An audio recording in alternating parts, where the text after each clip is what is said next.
All right, everybody, it's time to get started. Hi, everyone. Welcome to today's program. Thanks for tuning in and joining us. My name is Chris. I am your host today for our virtual sustainability networking lunch. Hope that you got some good snacks and that you got a good spot for taking in today's presentation. I'm excited about this one. I think we're going to all learn something new today. We've got a very special guest. Today's guest for our virtual sustainability networking lunch is the Director of Conservation Partnerships with the North Carolina Wildlife Federation, Tara Moore. Tara, welcome. Hi, Chris. Thanks. Thanks for being here. Thanks for doing this. Thank you so much. I'm excited to be here. I'm calling in from the Charlotte area, and it's a great day, and I'm excited to join you all. It's really exciting that we've figured out a way to do these sort of virtual presentations because it means that we can get experts from all over the state, all over the country, even further, because you can just jump on the call and we get to learn stuff. We don't have to pluck people from right in our backyard. I mean, we have great people in the triangle too, but it's great that we have such expertise all over the place that we can pull from. How are things in your part of Absolutely. North Carolina? Yeah, everything's been okay over here. I'm definitely transitioning into working from home. We've been working from home for about 2 months now. I'm sure many of you have. I'm really thankful for those out there who are still working on the front line, especially. But we're doing great from home. We're pushing forward. A lot of our work at the North Carolina Wildlife Federation continues to go on, and we've been very creative during this time, I would definitely say. Well, everyone, I hope that you are ready to learn about ways that you or your workplace can become more environmentally friendly and sustainable. Tara, I'll turn the show over to you. Great, thank you. I'm just gonna share my screen.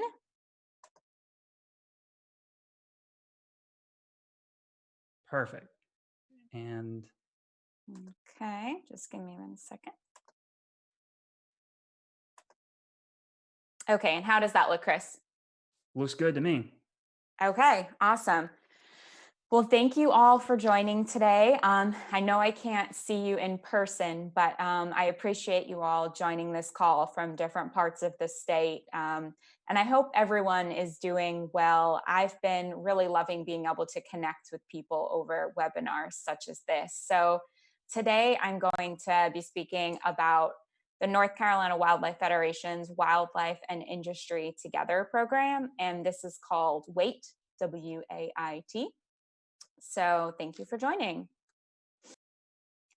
So since 1945, the North Carolina Wildlife Federation has been working to protect, conserve, and restore North Carolina wildlife and habitat. And we are doing this in many different ways through education, through policy work, through connecting people with nature. And we've been around for a long time and we've been changing our ways over time, but it really goes down to the fact that we are working across the whole state from the mountains to the Piedmont to the coast, and for all different species, from monarch butterflies, which I'm sure many of you are maybe starting to see in different parts of the state, all the way up to elk in the Smoky Mountains, where we have a collaring program where we're looking to see the distribution of elk. A lot of people don't know we have elk in the Smokies, so that's always a fun thing to share.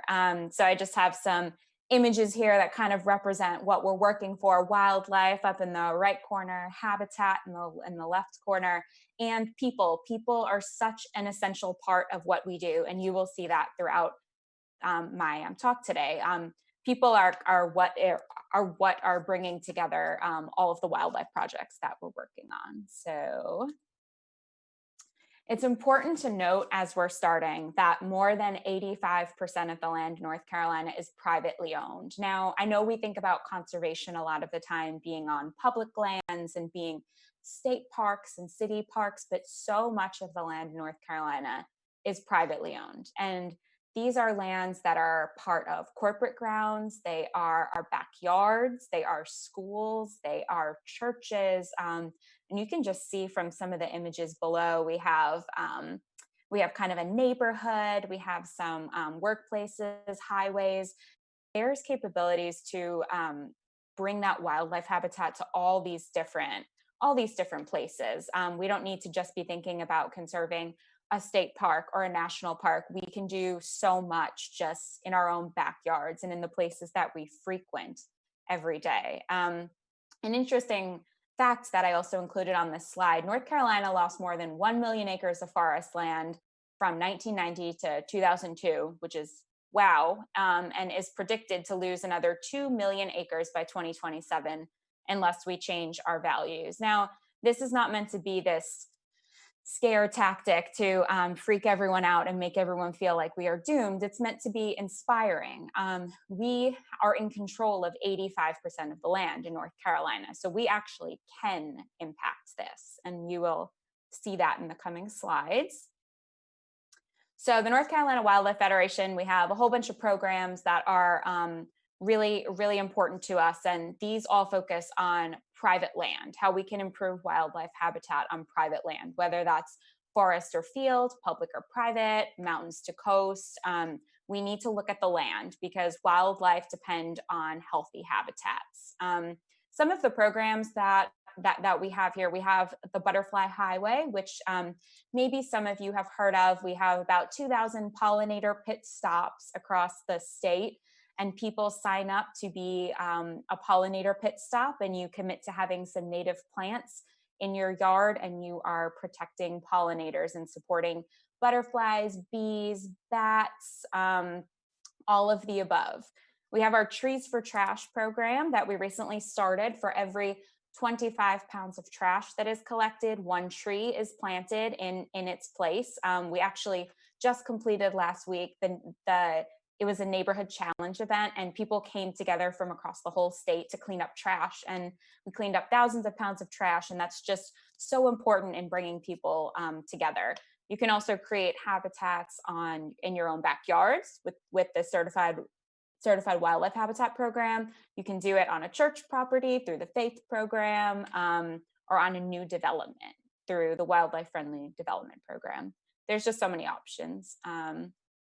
But today we're going to talk a bit about the WAIT program, and this is wildlife and industry together. I have an image here on the screen of one of the WAIT sites, and this particular WAIT site decided to install a bunch of sunflowers in a field that was not being utilized. So the WAIT program is a workplace stewardship program to manage portions of commercial property for wildlife while developing environmental education opportunities. So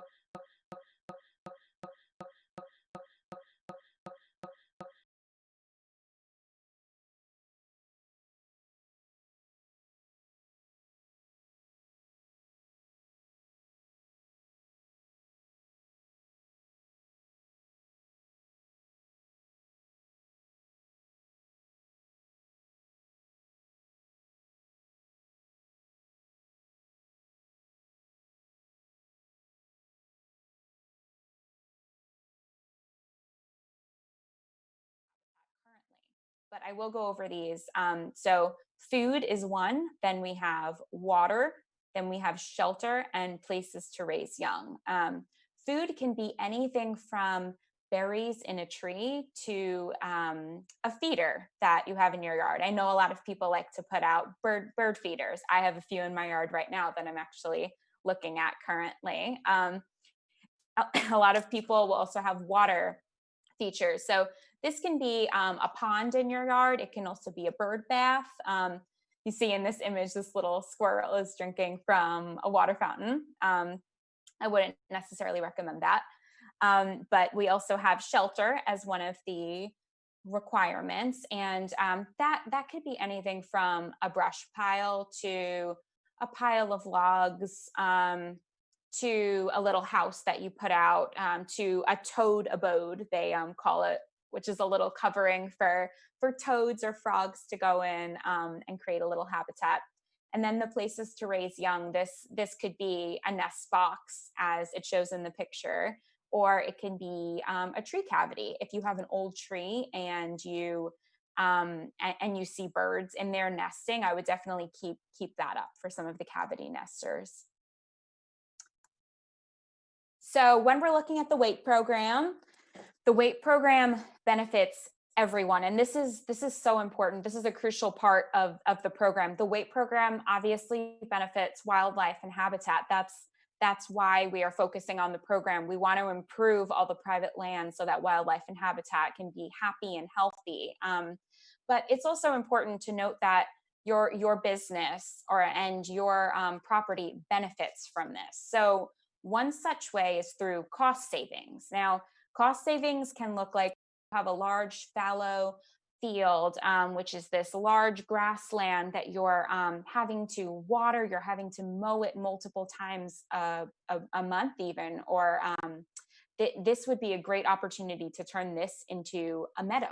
And then maybe you only need to mow it twice a year, maybe March, September, and reducing the use of the pesticides on this property and the need for them will definitely benefit the wildlife and will also cost much, much less for your business. So it's definitely important to think about the costs in this, because I know that that's a huge factor when you're thinking about taking on a new project. If you, of course, join onto the weight program, this enhances the reputation that you have amongst the community, amongst other businesses. And this is just great for a new business, great for an old business. It just enhances your view in general. The weight program provides opportunities to create partnerships with groups that maybe you didn't have a partnership with before, or maybe you've been wanting to pull into the fold for a while.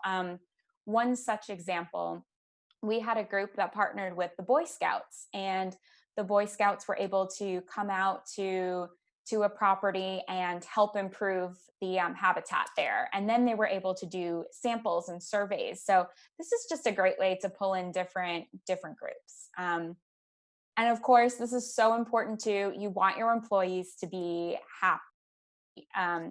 And happiness also often comes with being outside and having a garden. I know during this time, the amount of people that I have heard having gardens and getting into bird watching has been astounding.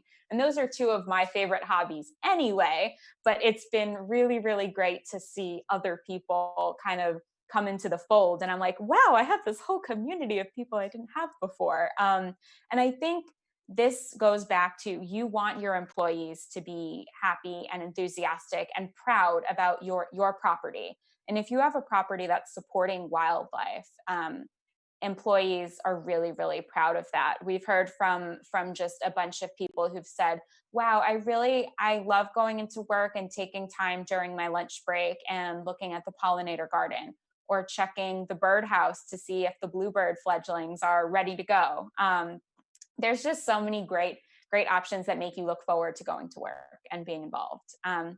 And then the last factor, for every site that becomes a weight site, you typically get a media post. This could be in a newspaper, this could be on the web, but positive coverage is really great for any business, as I'm sure you all know. And we're definitely happy to publish any information that comes out through all of our networks, because we want you to be proud of your site, and we are proud of you for taking this project on.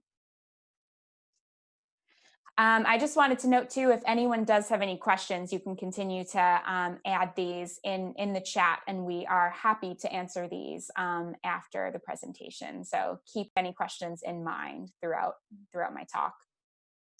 So I started to go into this on the previous slide, but a better workplace environment is one of the key factors to creating a weight site. So it's great for wildlife, it's great for employees, it's really great for everyone. People develop pride in their habitat. They appreciate what they have there. And we have two examples here. So we have a feeding station, which is a small way to make an impact and to get people involved. And then we have an employee who wrote to us and said that he likes to even stop by on the weekends with his grandson and make an impact there and water the flower beds. So these are very small ways. Weight sites can be something from 1 acre to 50 acres. It just depends on your site and what you have the ability to do. But we're happy to speak about all the different options there. Community relations, I started to go into that before too, but creating site neighbors is what we had called it here. Involving the local community is such a key part of this. When you have a wildlife habitat on your site, people around you are going to be interested. They're going to want to walk the trails, read the signs, maybe participate in a bird count. And just bringing people on to do some of that work too is so important. I know when we do work across the whole state, we have these different projects in mind, but if people aren't on board to help with them, the projects cannot get done. So bringing in people from the community is such an essential part, and then it'll give you a great network to continue for your business over time. The example we have to the right down here is actually really cool because one of the wait sites created an environmental building on their site, and they have an environmental classroom, and this can be used as a conference room. But it just goes back to the focus of making sure your employees are happy and making sure wildlife is protected on your property. So I know this is an old looking slide, but some great things really never die. And these are some of just the great ways that you can transform your habitat. And I think that all of these are so essential. Growing native plants, I'll go into that on a different slide. Native plants are the backbone to the pollinators that you have on your property, which then are the backbone to the birds, which then are the backbone to other species. It's so important to have native plants to support all the native species. You can reduce lawn, which is going to save you money and support wildlife. You can look at putting in a rain barrel or rain garden to conserve water, reduce or eliminate the pesticide use, which I know is a tricky thing. If you do need to use the pesticides on your property, as some areas do, at least it's important to not use them in the springtime when there are a lot of wildlife species such as ground nesting bees and baby bunnies, which are so cute, and all the fledglings are just trying to fly, so they're still on and off the ground. If the pesticides are there, obviously it's harming all of them, but if you do need to use them, I would just use them in a different season, not in the spring. Obviously, if you have a property where you can reuse or compost, that is essential as well, and that will apply to specific companies. Reduce the fertilizer use, that shouldn't be needed if you put in a meadow, even if you transform some of the property to a meadow, and just bringing others into the fold. So making this a community project is just so essential. Some project examples, I'm not going to run through all of these, but we have so many options. If you want to create your property into a wait site, we have this unlimited list of options in our mind and on paper for how you can do this. And some examples are a nest box. So this is a purple martin box here, or a condo, they are called. And this is one site that just decided that they wanted to add this type of artificial platform. That's definitely a great option. Turning fields into meadows is a great option. If you know you have a lot of bats on your property, bat boxes are really cool, really easy to put up, great habitat. And then even just creating a wildlife trail. So this could be a walkable trail that your employees go out to engage with nature during their lunch break, say. There are just an unlimited amount of options that we'd be happy to discuss with you. So I know I spoke about the turf grass to meadows, and I just wanted to show this slide as an example. So we have the turf grass to the left, and then we have this meadow to the right. And I know there's a lot of benefits to having lawn, to having grass. If you like to play soccer, if you want a nice field for your kids to roll around in, if you just want some open property, that's understandable. Looking at the meadow to the right, which I think looks beautiful. If you have a workplace area that people are not currently using. So if you're not using it for soccer, or if you're not using it for rolling around with your kids, that's a great place to turn into this type of meadow. You can put a nest box over there, and it's a paradise for pollinators, for birds, for all the wildlife, and very low maintenance too, which is amazing.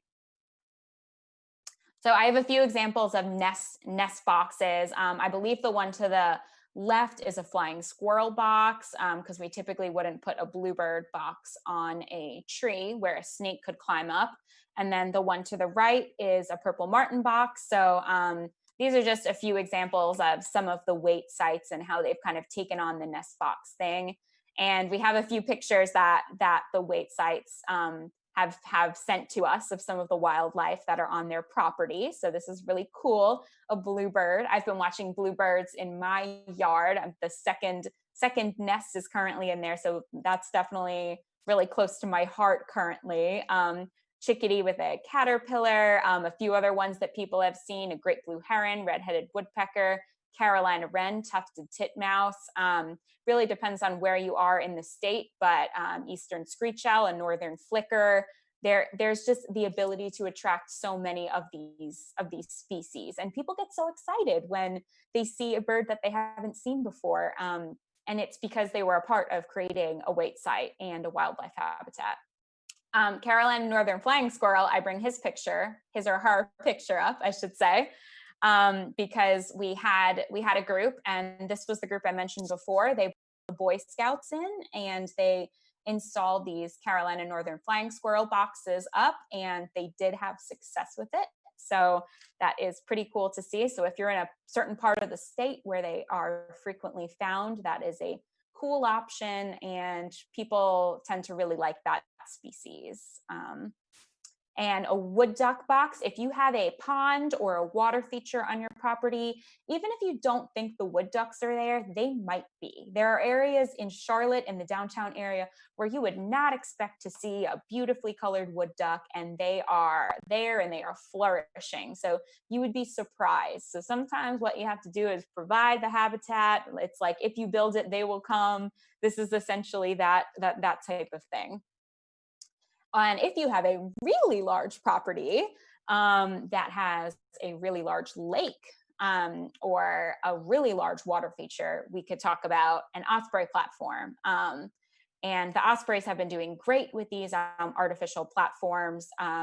We have a camera on a platform on Lake Norman, and we've been seeing the babies growing on that, and that's been really exciting. But this is definitely a larger scale project, but it's always an option. Some folks like when you're feeding birds with a bird feeder, some folks also will like to provide extra food for species such as turkeys or deer. So we have some turkeys here on a wildlife food plot. So if you're trying to attract specific species, putting some grain or something of that sort out is an option as well. And when we're looking at these wait sites, oftentimes, since folks put so much effort into them, this becomes a great place to do a project such as the Christmas backyard bird count. And you can bring a whole bunch of people out there from the community, a Boy Scout group, a civic group, and you can do a citizen science project. So maybe that's tracking what species, how many species you see out there. It just becomes a great place for people to gather, and it's something to be proud of when people can go to do a wildlife survey on your property. Okay, I'm just going to check on the time. Okay. All right, and you can incorporate educational signage. This is a great thing if you're thinking of including a trail on your site. This is a wonderful thing to include in it. I'm sure most of you know to not add the red food coloring in the hummingbird feeders anymore, but this is something that we still want to remind people of. So one of the sites put this image on one of their trails with their feeder. If you have an area where you're not sure if the landscapers and the mowers are going to think it's nothing and just go over it, even though you just spent hundreds of dollars on your seed, this could be a really great sign to put up. The sign to the right, and we can definitely help you design those as well. This is one example of a really cool project. So this is Reventure Eco Industrial Park, and they are in Charlotte. And this area, they decided to transform it and create this ultimate wait site. And they did this through the education building, the one that I showed you in the previous slide. They designated some areas for meadows. They created trails with signage, and they really created a volunteer program. They have one specific staff member who's dedicated to working on this, and then they have a volunteer network, a volunteer team. So maybe like some of your green teams, this is something that the team has taken on. So that's a really cool site. So if anyone is inspired to create a wait site, we could definitely probably set up a tour here or something. This is a list of the wait certified sites. I don't want to go into them, but the point that I do want to make is that they're across the whole state, and they definitely range in the industry, from museum to an industrial park to a healthcare site to a construction site. So we really have the whole gamut of things. So your business is not to this or to that for it. We're happy to work with anyone. Okay, so when we're talking about wait sites, so if you want to take this one step further and bring this to your own yards, which is something that we can all really do currently. Well, maybe not currently, because I just noticed it did start to rain here. But if it's not raining over by you all, this could be something that you start with today. So creating a wildlife friendly habitat in your own yard is something that is so feasible, and something that we would love to help you with. So a wildlife habitat, we already went over the requirements, but I'll go over these again: food, water, cover, places to raise young. And recently they added a sustainable practices field. And this includes reducing pesticide use, maybe reducing your lawn cover, creating a brush pile, using less water. And I did just want to touch on these images for a second. So these are black bears in the Pocosin Lakes area. And a fun fact I always like to share is that there are actually more bears per square mile on the coast than there are in the mountains, which is really cool. And that's why I included these bears from that area.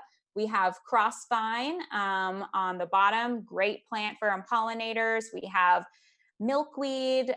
This is the butterfly weed and an eastern tiger swallowtail. We have a bluebird, which has a soft place in my heart, and a turtle basking platform. A turtle basking platform is something that if you have a water feature on your property and you see turtles, this is a great thing to put there. The turtles definitely use them, and people are then able to view the turtles and take pictures of the turtles. And it's a very natural way to get to see the turtles more up close. So these are essentially the 5 categories. In doing this, native pollinator plants are really an essential aspect.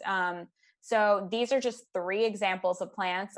If many of you have been to the Outer Banks or the coast, I'm sure you've seen the blanket flower growing in the sand. And it's so amazing to see every time that I'm there. I'm like, how is this growing out of the sand so well? But that's a wonderful plant for the coast. I also have some in my garden here in the Piedmont. So it really can do well in all parts of the state.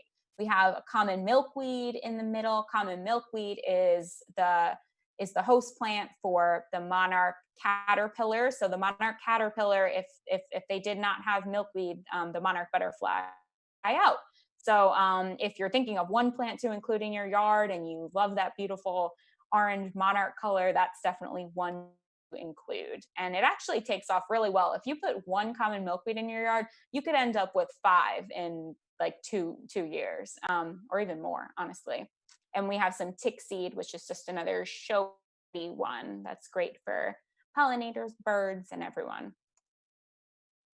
So in reducing turf grass, this can also happen in your own yard. So we see the image to the left, and it looks beautiful. It looks great, and there's a lot of property to be able to run around. But that could be balanced out by maybe a garden bed, or maybe turning part of the yard into one of these beautiful images to the right. The image to the top right just really makes me so happy to see. It's beautiful, it's colorful, and it's providing food and cover and shelter for all of the wildlife. And if I were looking at this yard, maybe you can turn a 25 square foot area into that beautiful kind of meadow area, and that's a great place to start. Every year you could add another 2 feet. It's just the little changes are just so important. I know it's not a realistic thing to think that this whole turf grass is going to be pulled up and changed into meadow. People like this look, but you can take little steps, and little steps benefit wildlife. So just some examples. This is a demonstration garden in Pittsburgh. And this is just such an inspiring image to look at. All different color flowers, all different heights. They provide different food for all the different flowers, which are just essential parts of our environment. And this one to the right, if many of you are coming from the Triangle area, maybe you've even been to Sarah P. Duke Gardens. And this includes some grasses, and it's another inspirational image that I like to look at. Okay, and including a diverse and native plant life is just so important. I just love this picture of the little fawn. It just shows, what we're doing this for. And it just brings home, like you're doing all of these efforts in your workplace, in your backyards, and you're doing it for a reason, for that butterfly, for this fawn right here. Another way, so I just have a few more quick little tidbits. So one thing you can do, if you have an area that you're really not using, instead of putting in grass seed, you can actually use this bare soil and just keep it there. And the ground nesting bees actually love that and thrive on that. So this is a cool option, and you can just make sure to avoid the pesticides in the spring, as I had mentioned. You can include a brush pile. Is great for bees, beetles, snakes, small mammals. I would put this away from your door if you don't like those friendly visitors, but they do need places to exist as well. And one last thing, putting in bird baths or a puddler. If you like the butterflies and you want them to have water, a puddler is a great way. That could even just be a little dish that you put up there, and the butterflies love it and thrive on it. So I just have this last image up to kind of just remind us why we're doing all of this. Today we went over the WAIT program and how you could create a wildlife habitat on your workplace. We also went over backyard habitats and how you can do this in your backyard. And as I said, more than 85% of the property in North Carolina is privately owned. So these are changes that we could be making all the time. If you know of a school that has this big open area that could be improved for wildlife, that's a great opportunity. There are so many places. I go on walks and I look around and see a place and I think this could be great for wildlife habitat. And I want all of us to continue to be inspired by this. And we're happy to work with you on the WAIT program, on creating a backyard habitat, or on answering any NCWF related questions. But I've loved being able to just share some of this with you today, and happy to answer questions. Thank you very much. Excellent job. Absolutely fabulous stuff. I mean, as an employee at a natural history museum concerned about nature and protecting wildlife and wild places, this is great. I love it. I hope that all of our viewers today get inspired. So let's see. I'm going to bring it back to Awesome. Thank you. us, and throw some questions your way. So I'll remind everybody, if you've got questions or comments, post them in the chat there on YouTube, and we'll grab those and send those over to our guest speaker to get her thoughts. So I'm curious, you're working with lots of businesses, business owners, green teams, sustainability offices. What are some of the reasons that you hear that folks don't want to do this or feel like they can't participate? And then how do you work to get over those barriers? That's a really good question. So I can think of a recent example. One of the reasons is definitely businesses think that there's a great financial cost to them to participate and create a wildlife habitat. And I think once we're able to explain really the benefits and how there will be cost savings, I think we're frequently able to get over this. But I see that as one kind of hurdle at the beginning. I think another hurdle, there are a few hurdles I can think of. I think another hurdle is just a lot of the unknowns and feeling like you don't know enough to create a wildlife habitat and being overwhelmed by the amount of options. I mean, I provided one slide that had like 20 options on it. So you're looking at it with your head spinning, like, I don't know which is good for our property. But that's why we're here to be able to help with it and team with you on it. I mean, I can't know everything about your site, and you're not expected to know everything about installing a wildlife habitat. So it's definitely a team effort there. And then I think the last hurdle is just getting people involved. And people have busy lives, and people want to be able to see that this is something that is worth it to them. And I think if people are installing backyard habitats and starting from there, oftentimes that's that kind of inspiration to want to bring it to the level of the workplace. Absolutely. Yeah, let's take one from the chat. Should citizens report nest box usage or sightings to certain organizations for population counts? You mentioned citizen science in your presentation too. Yeah. So there are certain counts that go on throughout the year. So there's the Christmas bird count, which obviously takes place in the winter. There's the Great Backyard Bird Count, which took place, I believe, a few months ago. There are different efforts that are happening throughout the whole year. I know that Cornell has great resources. So the person who asked this question, if you want to check out the Cornell site, this would be a great place to kind of find other citizen science opportunities. If you also have you have a list of current nest sightings in the state, you can feel free to send those over to us too, and we can get them to the appropriate people to make sure that these are listed somewhere, because that's so know what's on and which nest boxes are being used and what species are out there. So that's a really great question. Charles actually followed that one up by mentioning Cornell's Nest Watch program. Awesome. So Thank you. excellent. Let's see. Plant specific question here. Is there a specific type of milkweed that should be planted in a backyard habitat? Great question. So I have three that I would recommend. I would recommend common milkweed, swamp milkweed, and butterfly weed. I think if you are looking for an area, if there is an area where you don't want the milkweed to really take over, I might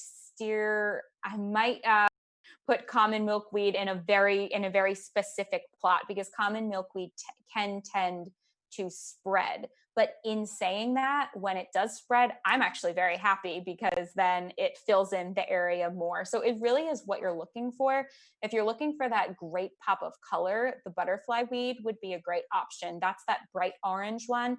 And the swamp milkweed, actually, I remember last year I had a bunch of monarchs on my swamp milkweed. So that's a good option too. And that one doesn't get very high. So the swamp milkweed and the butterfly weed will be kind of some of the more lower growing ones. The common milkweed can shoot up to 5 feet sometimes. Hope that was helpful. Yeah, absolutely. I'm curious, what about working with local governments and local regulations? I mean, you said most of this land is private, but if a business park is going to be going in and ripping up a ton of sod in order to build a meadow, in my mind, I feel like there's some regulation or some government entity that would go, "Hey, we've got a thought about you doing this." Yeah, that's a good point, and I think that's definitely a case by case basis. So that's something that we would definitely need to speak to a site about. As long as it's privately owned, there should be ways to get around some of those. Wait, hold up. Hmm. But that is a good point, Chris, and something that would definitely be like a site by site kind of thing to look at. Got you. Let's see. There's another comment or a question here in the chat. Oh, somebody who didn't actually know about the red food coloring and hummingbird feeders. Is it bad for the birds? Yes. And I say we, people, humans, did not know this until pretty recently, the last few years, and it actually can be harmful to them. So there is no need for the red food coloring. It was thought that the red color attracts them more. And hummingbirds do tend to like brighter colored objects in terms of the feeder and the plants that they frequent, but there's no benefit to having the red food coloring in it. So I would just completely leave it out. And the way that I create mine, I don't buy any type of mix from the store. I take a quarter cup of sugar and I put it in a bowl, and then I put 1 cup of hot water and I mix it in, and it's good to go. I put it right in the feeder. It's very easy, and it is almost free, minus the quarter cup of sugar. Excellent. There you go. Hummingbird friendly food right there. There you go. Easy. Sugar lovers. So, do you get specific requests from businesses or individuals who they say, like you, right? They say, I really like bluebirds and I want all the bluebird nest boxes. Do you have to, what's the conversation like to sort of talk about an integrated strategy for wildlife? Yeah, Or do you just say, yeah, that's here's 15 bluebird boxes?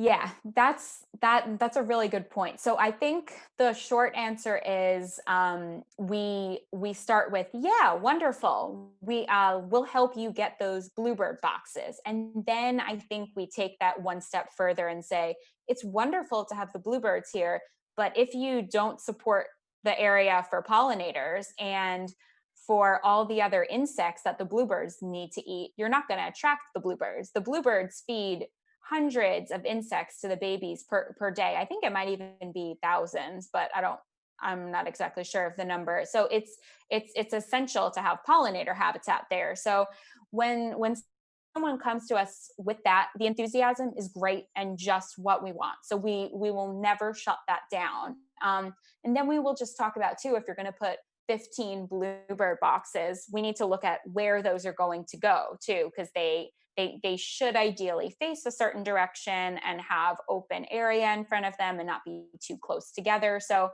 yeah, there's a whole bunch of things that go into that talk, but the enthusiasm is always appreciated. That's excellent. That's wonderful. What should a business or a homeowner do about neighbors that aren't too sure about brush piles and critters that they think are unsightly or unwanted? Yeah, I think there's a balance in doing that. You don't want to scare away your neighbors and make them hate you by putting a 10-foot tall brush pile. But I think having a conversation with them, if they're in their yard and you have a small brush pile and they're asking, "Oh, what's that dirt back there?" Just explaining to them that, oh, this can provide a great habitat for a lot of the species that are in our area, and I know that you really like seeing all those bluebirds in your yard, right? So this is going to provide great habitat for all the other species that are a part of that ecosystem, and just having an open, honest conversation. When it comes to things like HOA, neighbors, it's all about balance. And while I might want to take my yard to the extreme and make it this full-on meadow paradise, like I recognize that there people have ways to go in getting there, and everyone is not on the same page. So just being I think like educating others in a soft way is a good way to go about it. And I think the last one would be, if folks want to learn more, where should they go? Yeah, so you can go to ncwf.org, ncwf.org. And if you have any specific questions You can definitely shoot them over to me. My email is tara@ncwf.org. So it's TAA@ncwf.org. And yeah, we're happy to answer any questions. I've had a lot of fun today on this chat. I definitely miss people being home so much. So it's good to see you all sort of through a screen. Definitely, definitely. Well, thanks so much for connecting with us and presenting. Thank you, Chris. Thanks for hosting. And everybody, thanks for tuning in today. Hope that you enjoyed the presentation. Make sure that you get on the web, check out the resources that are available to you from the North Carolina Wildlife Federation. And also, there are even more resources available to you that you could check out, all about science and nature from naturalsciences.org. You can follow the museum on social media, Facebook, Twitter, and Instagram. We are at Natural Sciences. We have great virtual events that are continuing on until whenever. We're going to keep doing fun virtual stuff, science cafes, virtual trivia Tuesdays, but at the website too, there's lots of do it yourself science activities, videos, ways that you can participate in real research projects as well and citizen science projects. So lots of resources available to you all across the great state of North Carolina. So I hope that we will see you again very soon. In the meantime, take care and stay safe, everyone. Goodbye. Hi, everyone.